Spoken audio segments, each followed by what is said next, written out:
Welcome to Supernatural Stocks on Moneyweb with your host, the Finance Ghost. This is your weekly fix of equity analysis designed for stock pickers. Whether local or international, you can expect a mix of news and my ideas about what I'm seeing in the markets. Location, location, location. That old story about property will always ring true. It really is all about location. You would rather have the worst house in the best area than the best house in the worst area, wouldn't you? Or in a commercial property example, would you rather have an old building in need of renovation by the V&A waterfront or a shiny new office building in Joburg CBD? I think it's an easy decision. The listed property sector on the JSE is vibrant to say the least, and we've seen some recent capital raising activity by funds like Sirius Real Estate that are a reminder of what things were like a decade ago, when property funds could literally raise billions in the space of an hour by just getting their advisors, usually Java Capital at the time, to make a few phone calls. The investment banking league tables were almost a foregone conclusion each year. There was so much activity in property 10 years ago that if you weren't active in that space as an advisor, don't even bother thinking that you'll feature among the top names.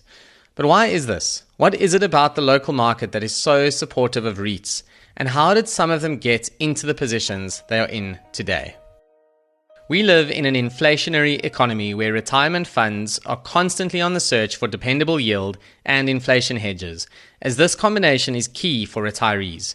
Simply put, retirees need ongoing income to meet their expenses, obviously, and ideally they need that income to grow over time because their expenses are growing over time with inflation. So how do property funds do this?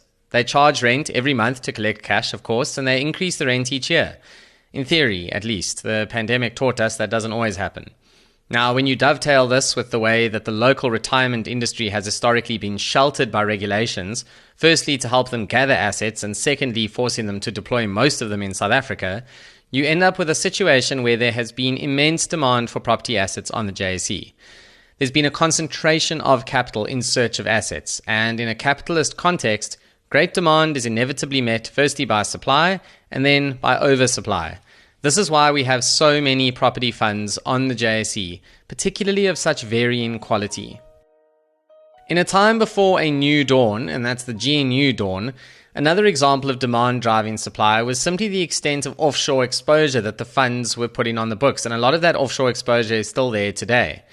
During the lost decade in South Africa, things were dire. I can tell you from experience that the main thing being discussed in boardrooms 10 years ago was the importance of offshore exposure and how to get more of it. Institutional investors were panicking about South Africa and kept putting pressure on local teams to do offshore deals. As the Charlie Munger quote goes, and it really is one of my favorites, show me the incentive and I'll show you the outcome. Property managers were incentivized based on the size of their funds, as those were the days of external property management structures based on a percentage of the fund. If the push was for offshore assets, then those managers found those assets and raised money accordingly for the deals from the market. Nobody really seemed to care what was being paid for those offshore assets. Just take my money, get it outside of South Africa, and then we can tell our pension boards that our retirees don't depend on a rapidly collapsing country. Makes sense, right? So where did the money go? Well, Europe and Australia were firm favorites. South America never really seemed to feature. It has hardly featured at all for South African corporates doing deals, actually. I guess it just doesn't tick the box of finding lower risk jurisdictions, even though I think it's quite a sensible place, actually, for South Africans to take their experience and go and grow somewhere else. The US is so wildly complicated that we haven't seen much in the way of local funds heading in that direction. Instead, the money coincidentally, or not so coincidentally at the time, followed the well-trodden immigration paths of places like the UK and Australia. A few funds made decisions based on economics rather than where their executives were hoping to immigrate, leading to decisions like Poland or Spain. Time has taught us, shock and horror, that making the decision based on economics worked out to be the better choice. Of course, hindsight is always perfect. Very few predicted things like Brexit. But why are those markets a better choice than, say, France or Germany if we just take Brexit out the equation? Why do we like Poland or Spain? Well, it all comes down to yield and growth. Remember what I said about those pension funds looking for yield? You don't get much of it in the developed world where inflation has historically been very low.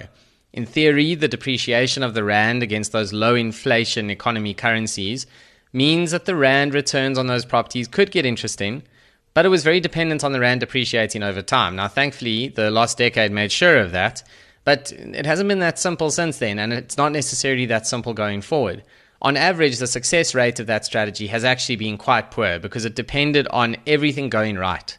Yes, there are exceptions, funds like Sirius that look for active management opportunities, they buy up properties and they improve them, but most deals were done on the basis of borrowing money at say 3%, buying properties on a yield of 4%, and then just sitting back and collecting 100 basis points of margin while the rand depreciates.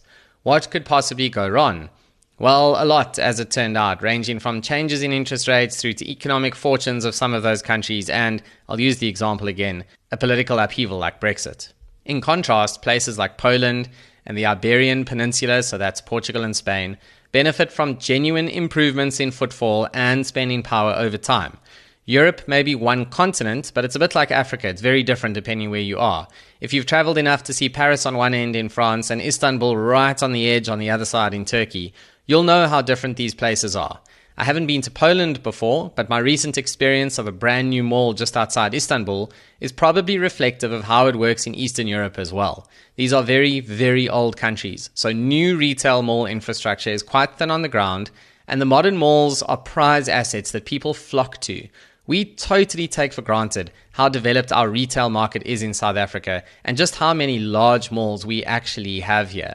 And these are the factors that make it a lucrative place to go and own something like a shopping mall, as opposed to just another Me Too property somewhere outside London. And of course, on top of the demographic explanations for why these are great assets, these are also inflationary economies. So it's a good match for South African investors looking for an ongoing uptick in their earnings. They're not just relying on locking in this margin of rental that then doesn't go anywhere thereafter.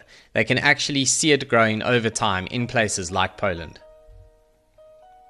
If we look at where we are today in the REIT sector, the market has learnt a lot of lessons. The days of external management companies are over, thankfully, with executives now earning salaries and bonuses like everyone else. Of course, that was only after they made a fortune by selling the management companies back to the listed funds. Wealth creation in life is often about being in the right place at the right time. The days of mindless deals in developed markets, I think, are also over. There are only a few funds that are given any support at all from the market for offshore deals because they've proven that they can make them work. Demand for offshore assets is strong, yes, but only for the right assets. And I think we've seen the end of a period in which there was just desperation to get money out of the country. Now the focus is on optimizing exposure within South Africa, and that is also really interesting. The trend of a deteriorating South Africa has shifted from national to regional level. The Western Cape has proven itself as a jewel. Regardless of your political views and what you read online and people shouting about this and that and everything else, the place is booming. I live here, I semigrated here almost a decade ago, and I've seen the growth. I've met plenty of people who have moved here. I can tell you the days of Slapstad are long gone. In contrast, the narrative around Gauteng, where I grew up, is one of infrastructure decay, terrible CBDs. Yes, there are some excellent growth opportunities, obviously, particularly in areas like the low-income demographic for retail malls. So these would be malls located near townships, for example, or busy commuter zones. And there are some local funds that are deliberately tapping into that segment, which I think is quite clever. But it's certainly not enough to carry the Gauteng property market as a whole. All you have to do is look at metrics like rental reversions and vacancies, or just read the recent commentary from Growthpoint about the almost unbelievable performance of the V&A waterfront and other Cape Town-based properties versus the long tail of retail and office properties that they own elsewhere in the country. Is Cape Town the new Poland? Property funds don't need to raise capital to execute this strategy, so we don't have quite the same demand factors from capital providers driving the supply of property investments. Instead, what's happening is local REITs are selling off properties elsewhere in South Africa and reallocating capital to the Western Cape. So the decisions are being made internally to the business as opposed to by external funders who are being asked to put money in all the time. It is funny how things change, right? When we move from external management companies based on percentage of assets to internal management structures based on KPIs and bonuses. It's almost as though decisions are now made by the company, not its potential investors who are there to make the company bigger for the sake of it. If the incentives now are found in the Western Cape and that's what drives those KPIs and bonuses, then you already know the outcome. Money will flow to the Western Cape. But time on the JSE and all markets has also taught us to be wary of bubbles. Eventually, Joburg may well be a spectacular value trade, and the Western Cape may well be a bubble. I just don't think we are there yet. For now, Cape Town really does feel like the new Poland for the REITs. There's no such thing as an opportunity without risk, and these are merely my opinions on the stocks covered herein. Make sure that you do your own research, form your own views on the market when doing anything in your portfolio. Nothing in supernatural stocks should be taken as advice.